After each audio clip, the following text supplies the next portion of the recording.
இப்போ கர்மானா ஒரு ஆசையினால தான் இந்த கர்மா வருதுன்னு சொல்கிறோம். அப்போ நமக்குள்ள ஒரு ஆசைகளை வச்சு கர்மா வரக்கூடிய ஒரு விஷயம் ஒன்று. ரெண்டாவது, நமக்குள்ள தோணி ஆதியிலிருந்து தோணப்பட்டது. அதாவது மூலாதாரம் சொல்கிறோம்ல, அப்போ ஆதி அந்த முதல் அப்படின்னு சொல்கிறோம்ல, ஜென்ம ஜென்மமாக இருந்து தோணப்பட்டது. அதுவும் ஒரு கர்மா, ஆசை ஒரு கர்மா. நாம் நினைக்கக்கூடிய ரகசியங்கள் அப்படின்னு சொல்கிறதுக்கு நல்லதையும் நினைக்கிறோம், கெட்டதையும் நினைக்கிறோம், அது ஒரு வகையான கர்மா. நாம் கண்ணால் பார்க்கக்கூடிய படங்கள் ஒரு கர்மா. ஒரு ஆக்சிடென்ட் ஆகுது, ஒரு விபத்து ஆகுது, ஐயோ என் கண்ணிலேயே வருது, என்னால் தாங்கவே முடியல அப்படி கத்துறோம்ல, அது ஒரு கர்மா. இல்லை கடவுளை பார்த்துட்டேன், கடவுளை பார்த்தா எனக்கு அவ்வளோ பரிபூர்ணமான ஆனந்தம், சந்தோஷம், மகிழ்ச்சி, என்னால் மிச்சிக்கவே முடியல, இறைவா உன்னை தவிர எனக்கு யாரும் இல்லை அப்படின்னு சொல்கிற மாதிரி அந்த ஒரு பேரானத்தில் நம்ம பார்க்குறோம் பார்த்தியா, அதுவும் ஒரு வகையான கர்மா தான். அப்போ இந்த கர்மாக்குள்ளே எத்தனை வகையான கர்மா இருக்குது அப்படின்னா இது கணக்கே இல்லாத கர்மா. அப்போ கர்மா கர்மா கர்மான்னு சொல்லும்போது பலவிதமான கர்மாக்கள் இருக்குது. இந்த கர்மாவையெல்லாம் சரி பண்ணி நம்ம எப்படி வெளியேற்றுறது அப்படின்னா, நீங்கள் ஒரு கர்மாவை நினச்சிங்கன்னா இந்த கர்மா போகுமா அப்படின்னா நிச்சயமாக போகும். எங்கே போகும்? நீங்கள் எங்கே அனுப்புகிறீங்களோ அது அங்கே போகும். நல்லா புரிஞ்சுக்க. எப்படிங்க போகும் அப்படின்னு கேட்பீங்க. நல்ல ஒரு சிம்பிளாக சொல்கிறேன் பாருங்களேன். கடை கொடுக்குறீன்னு வச்சுக்கங்களேன். நீங்கள் கடை கொடுக்குறீங்க, கொடுக்கும்போது நீ சந்தோஷமாக இருக்கிறீங்க, மகிழ்ச்சியாக இருக்கிறீங்க, நிறைய பணம் வருது, உங்களுக்கு எல்லாமே இருக்குது. அப்போ நீங்கள் கடன் கொடுக்குறீங்க. அப்போ அந்த கடன் கொடுத்த கடன் நீங்கள் மறந்துடுவீங்க, நினைப்பே வராது உங்களுக்கு. எப்போயாவது தேவைப்படும், அப்போ மட்டும் உங்களுக்கு அந்த எண்ணம் வரும். உடனே கால் பண்ணி கேட்பீங்க, அவங்க உடனே பணத்தை வேணால் கொடுத்துருவாங்க. இது உங்களுடைய சந்தோஷமான காலகட்டத்தில் இருக்கக்கூடிய கர்மா. இதுவே நீங்கள் ரொம்ப கடன் பிரச்சனை, வேதனையில், ரொம்ப சுச்சுவேஷன் சரியில்லாமல் பாதிக்கப்பட்டு உட்காந்துருக்கிறீங்க, அப்போ நீங்கள் யாருக்காவது கடன் கொடுத்தீங்கன்னு வச்சுக்க, ஒரு நாளைக்கு குறைஞ்சது 1000 தடவையாவது அவனை நினச்சிருவீங்க, பணம் கொடுத்துருவானா கொடுத்துருவானா கொடுத்துருவானா. அதுக்கு அடுத்து அவனை திருப்பி கேட்பீங்க. அவன் என்ன சொல்லுவான்? ஒரு 4 நாளில் கொடுத்துறேன்னு சொல்லுவான். அந்த 4 நாளில் அவன் என்ன சொல்லுவான்? 10 மணிக்கு கொடுத்துட்றேன், ஞாயிற்றுக்கிழமை 10 மணிக்கெலாம் வாங்கிக்கலாம் அப்படின்னு சொல்லுவான். டைமிங் சொல்லுவான். அப்போ அந்த டைமிங்கை ஞாயிற்றுக்கிழமை 10 மணிக்கு வருமா வருமா வருமானு நீங்கள் பார்த்துட்டே இருப்பீங்க, அவன் நினச்சிட்டே இருப்பீங்க. அந்த ஞாயிற்றுக்கிழமை 10 மணிக்கு போது அவனுக்கு பணம் கிடைக்காது. ஏன்? நீங்கள் அவன் நினச்சி உங்கள் கர்மா கொண்டு போய் அவங்ககிட்ட வச்சுட்டீங்க, வராது. எப்படி கொடுப்பான்? கொடுக்க மாட்டான். இதுதான் வாழ்க்கையில் கர்மானால் பாதிக்கப்படுறது. என்ன காரணம்னா, ஒவ்வொரு மனுஷனும் நம்ம எல்லாமே தேடுறோம். என்ன தேடுறோம்? நல்லதை எங்கேயுமே தேடல. ஆடம்பர வாழ்க்கையும் ஆடம்பரமாக வாழ்கிறத மட்டும்தான் நம்ம பார்க்குறோம். அவன் நல்லா இருக்கிறானா, காரில் போகிறானா, சொகுசாக போகிறானா, பெரிய சைன் கீழ் போட்டிருக்கானா, அவர் தான் குருஜி அப்படின்னு நம்ம நினச்சிக்கிறோம். தவறுது, குற்றம். உண்மையிலே சொல்கிற ஆடம்பர வாழ்க்கை உங்களுக்கு அழிவுக்கு காரணம்.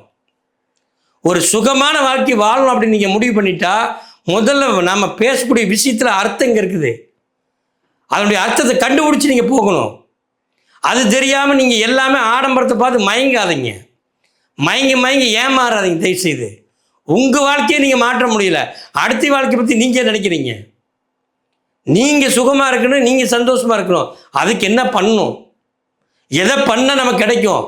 எனக்கு வேலையே கிடைக்க மாட்டேங்குது, எனக்கு பணமே வரமாட்டேங்குது, எனக்கு தொழிலே செய்ய முடியல, நான் எது செஞ்சாலும் தப்பாக தெரியுது, இல்லை எனக்கு டைமே சரியில்லை, எனக்கு ஜோசியரே தப்பாக சொல்லிட்டாரு, இல்லை எனக்கு இந்த ராசியில் இருக்கிறேன், இந்த ராசி வேலை செய்யலை, எனக்கு விருச்சிக ராசி ரொம்ப சரியில்லை, இல்லை எனக்கு தனுசு ராசி அதோட சரியில்லை, மகர ராசி அதோட சரியில்லை, சொல்லிகிட்டே வர அடுக்கடுக்கா. இதெல்லாம் எதையுமே சொல்லாதீங்க. நீங்கள் சோம்பேறியாக இருக்கிறீங்கன்னு அர்த்தம். நீங்கள் சோம்பேறியாக இல்லாத இருந்தால் உங்கள் வாழ்க்கை நீங்கள் சாதிக்க முடியும். அப்போ எப்படி இருந்தால் சாதிக்க முடியும்? அதுதாங்க விஷயம். வாங்க சொல்லித்தரேன். எந்த முறத்தில் உங்களால் வாழ முடியுங்கிறது நான் சொல்கிறேன். நீங்கள் அந்த விதத்தில் நீங்கள் போய் பாருங்கள், உங்கள் வாழ்க்கை வெளிச்சமாக இருக்கும், உங்கள் குடும்பம் சந்தோஷமாக இருக்குங்க, சண்டையே இருக்காதுங்க குடும்பத்தில். வாக்குவாதம், மனவிரோதம், வஞ்சகத்தன்மை, தேவையில்லாத விஷயம், தேவையில்லாத பிரச்சனை, இது எல்லாம் நீங்கள் கண்ணில் கூட பார்க்க மாட்டீங்க. அது என்னன்னு கூட உங்களுக்கு கூட புரியாது. புரிஞ்சுக்கிட்டா சரி. நீங்கள் மேக்கப்பில் செல்லாதுங்க. வாழ்க்கையில் சந்தோஷமாக வாழ்கிறது தான் மேக்கப்பு. நீங்கள் மேக்கப்பை வாழ தெரிஞ்சுக்கிங்க, அடுத்த மேக்கப்பை நீங்கள் பார்க்காதீங்க தயவுசெய்து. அற்புதமான ஒரு கலை நம்மளுடைய மகாதர் பாபாஜி கொடுத்துக்கிறாரு. நம்ம ரஜினிகாந்த் சார் சொல்லுவார் கேளுங்க, என்ன நடக்குது இந்த கிரியா பண்ண அப்படின்னு. கிரியாங்கிறது ஒரிஜினல் ரெக்கார்டு. நீங்கள் பயப்பட வேண்டிய அவசியமே கிடையாது. பாபாஜியுடைய மகாதர் பாபாஜியுடைய கிரியா யோகம் என்பது அற்புதமான ஒரு கலை. இந்த கலையை பிடிச்சிட்டிங்கன்னா உங்கள் வாழ்க்கை மிகப்பெரிய மாற்றம். ஒரு நாள் உங்கள் வாழ்க்கை மாறும். நீங்கள் எப்போ உள்ள வரீங்களோ அன்னைக்கே உங்கள் வாழ்க்கை மாறிடுச்சு. நல்லா புரிஞ்சுக்க, அற்புதமாக தெரியும். உங்கள் அறிவு நான் அறிவு, உங்களை யாரும் ஏமாற்ற முடியாது. இறைவன் உங்களோட பேசுவார். நல்லா புரிஞ்சுக்க, உங்கள் ஆன்மா உங்களோட பேசும். இப்படிப்பட்ட ஒரு கலை இருக்கும்போது உலகம் பூரா ஏன் தேடிட்டே இருக்கிறீங்க? அடுத்த நாள் என்ன லெவலு? இந்த லெவலை எங்கே கற்றுக்கிட்டீங்க நீங்கள்? தயவுசெய்து இந்த லெவலில் மறந்துடுங்க. வாழ்க்கையில் இறைவன் அடையத்துக்கு ஒரு பாதை, அது எந்த பாதையில் போனால் நம்ம அடைய முடியும் அதை மட்டும் பாருங்கள்.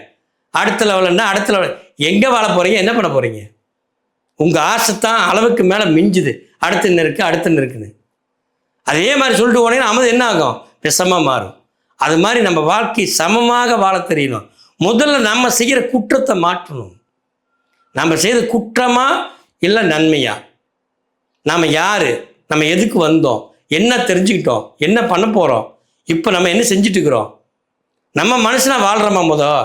அடுத்தவங்களை பற்றி அப்புறம் பேசலாம். முதல்ல குற்றம் இல்லாத நெஞ்சு தான் குறுகுறுப்பு இருக்காது. குற்றமான நெஞ்சுக்கு குறுகுறுப்பாக தான் இருக்கும், எல்லாமே தப்பாக தான் இருக்கும். வாழ்க்கையில் அற்புதமாக மாறணும், ஆனந்தமாக வாழணும், அறிவோடு வாழணும், தெளிவோடு வாழணும். இந்த பேரானந்தம் நமக்குள்ளே கிடச்சிட்டே இருக்கணும். சந்தோஷம், மகிழ்ச்சி. உனக்கு நிறைய இடம் வாங்கின ஆசையா? வாங்கிக்க. வீடு கட்டணுமா? கட்டிக்க. வெளிநாடு போகணுமா? போய்க்க. என்ன வேணால் பண்ணலாம். நீ படிக்கணுமா? பெரிய மேதையாக படித்து பாஸ் ஆகலாம்.